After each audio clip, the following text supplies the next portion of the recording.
The might of America could soon be over. U.S. dominance is set to wane, and other superpowers are on the rise. As global wealth and influence are predicted to shift dramatically, what will this new world order mean for us?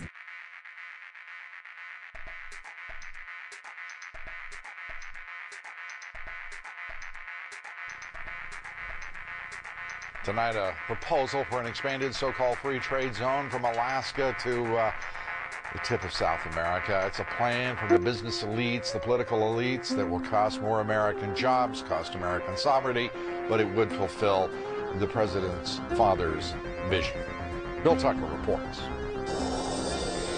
It's not a new idea. President Bush talked about it back in 1991. It is a big idea, a new world order, where diverse nations are drawn together in common cause. Now, former United States Trade Ambassador Robert Zoellick is talking about it again with renewed vigor.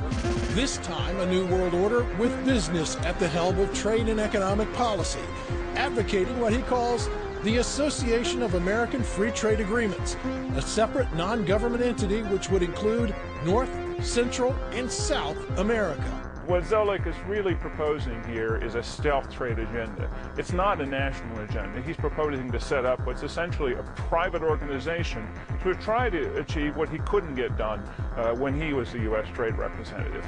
And this is a business agenda.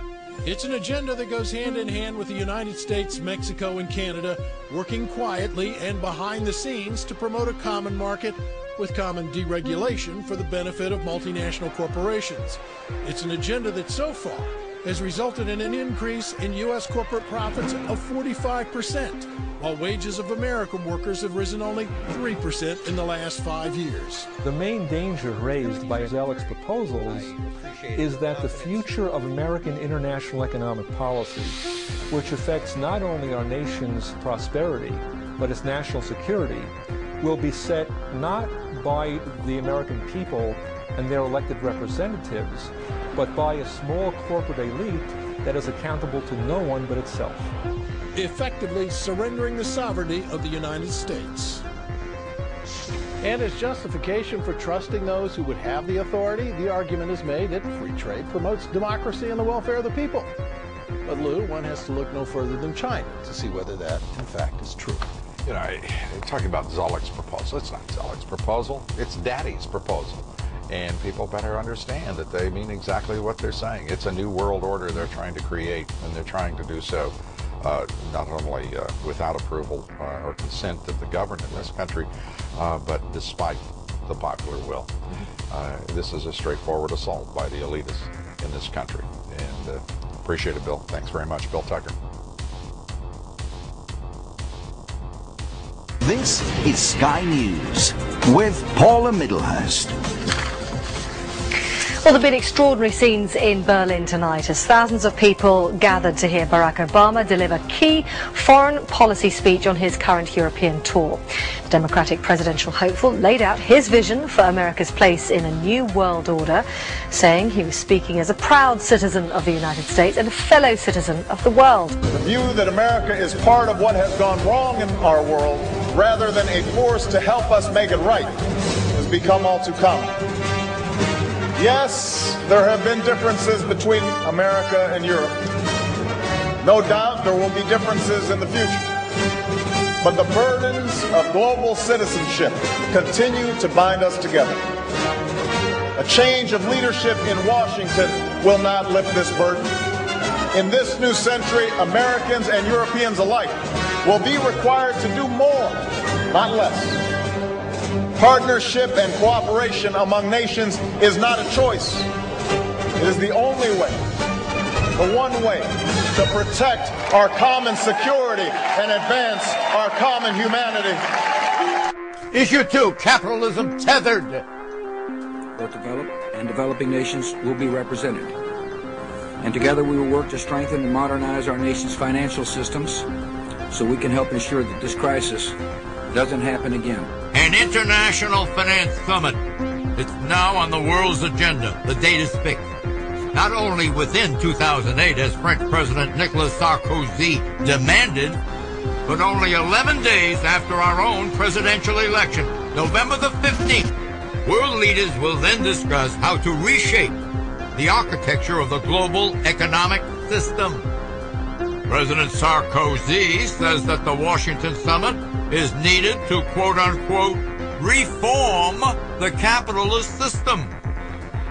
British Prime Minister Gordon Brown has described the, quote-unquote, guiding principles to be addressed at the summit. They are transparency, sound banking, responsibility, integrity, and get this, global governance, unquote. He called for these principles to, quote-unquote, root out hidden lending around the world. Get this. To accomplish these goals, Brown said, quote, we need cross-border supervision of financial institutions. Should Obama see to it that he's wired in but unnoticed? He should not commit himself to any second Bretton Woods. Informally meet with these leaders, but no official role. Eleanor. I agree. No. I agree, one president at a time. Definitely he can do it without even showing his hand. Issue 3, world reacts to the Obama win. This is a moment that will live in history as long as history books are written. I've talked to Senator Obama on many occasions, and I know that he is a true friend of Britain. The world at large saluted President-elect Barack Obama this week. So did Russia. But the biggest part of the message was far from congratulatory. U.S. relations with Russia are at a post-Cold War low. Recently, Russia penetrated Georgia with its military. Since then, the U.S. and Russia have exchanged harsh words. In addition, the U.S. plans to install a missile defense system in Poland. And Poland shares a border with the Russian enclave of Kaliningrad. And that intention has provoked Russia. This week, Russian President Dmitry Medvedev threw down the gauntlet to the U.S. President-elect. Medvedev declared that U.S. missiles in Poland would be matched by Russian missiles in Kaliningrad. Quote, the Russian Iskander missile system will be deployed in the Kaliningrad region to neutralize, when necessary, the missile shield of the U.S. We are also planning to use the resources of the Russian naval fleet in Kaliningrad for these purposes, unquote. Question, is this just the first in a series of foreign policy challenges that Joe Biden foretold to try to redeem Joe? What do you think, Connor? Yeah, I think this is a test, but it's a minor test. It's like a pop quiz for Medvedev right now. He was speaking much more conciliatory fashion hours later, but right now he wants to try to present sort of a bit of saber rattling. This is the Russian style. You've always got to talk tough with him.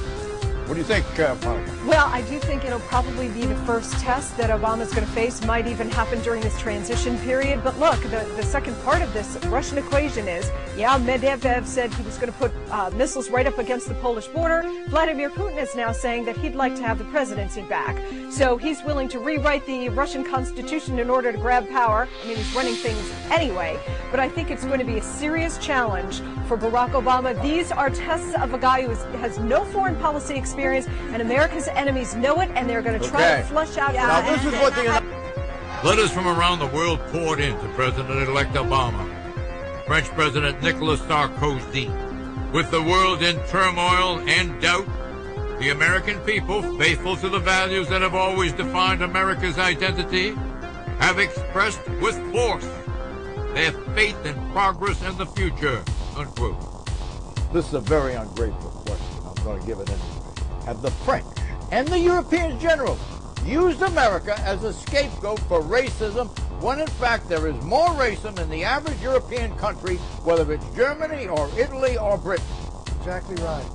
Look, America has done more to deal with the problems of race than any first world country in history. Look at Japan, look at Russia, look at Britain, and then you look at the United States and see what we've done. This is a time for some self-congratulation, but the European countries have more homogeneous populations than we have. We have a diversity that we are finally now got 8 billion Arabs.